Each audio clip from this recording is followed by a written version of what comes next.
that takes over. So we're going to begin the psychological conditioning process for that right now, because when they sign the contract, we want to have them focused on them being a buyer and a home owner to rid yourself of the property, so you can focus on higher and best use of your time and initiatives that generate greater profits. And for them, they start feeling like, wow, this is a great opportunity for me to get involved in purchasing a home or a condo, my first primary residence, which is what the case is for many renters that are out on the market today.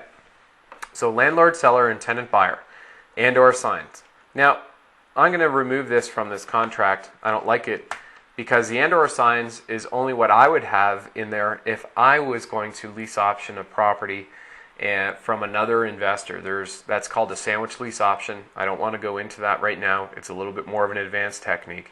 But you do not want to sell properties the same way that you would buy them, okay?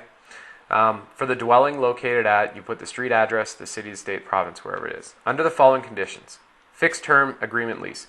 Tenant buyer agrees to lease a dwelling for a fixed term of enter the amount 6 months, 12 months, 18 months, or 24 months on or before, you put that time frame in there, and ending time frame.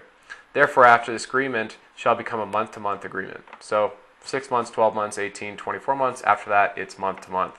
Rent. Tenant buyer agrees to rent this dwelling for the sum of, you put that in here. The first month's rent is due on, you put that in here, and then before the 10th day of every month thereafter. You can put the 5th day if you would like, the first day. That's just the standard I have in my contract. Utilities and services. Tenant buyer agrees to pay all utilities and services with the exception of the following, which owner agrees to pay: homeowner's fees, insurance, and taxes. This is just being absolutely fair.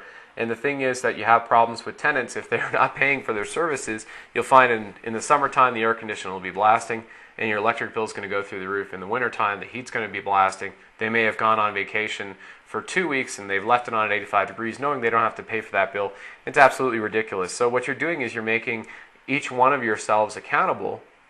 And then you know what, frankly, if a tenant's not going to sign to this, then I would be absolutely suspicious of what their intentions are with my property, and I would let them know that, and by the way, this is if you didn't have a tenant in the property already, and I would let them know that, you know, this is absolutely policy procedure if you're not willing to sign this and we don't have an agreement. If you currently have a tenant in the property and they're not willing to sign this, then you do have to come to another term of agreement, because, you know, likely if they haven't signed this clause already in your rental contract, then you're really going to have to force this issue with them, or look at bringing another tenant in or selling the property outright.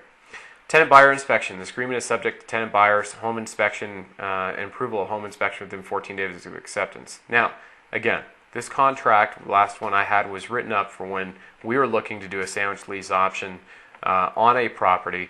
So therefore, when you are giving the residential lease with option and purchase agreement to your tenant as a potential buyer, I would delete this clause entirely. Okay, so make sure that clause is deleted entirely.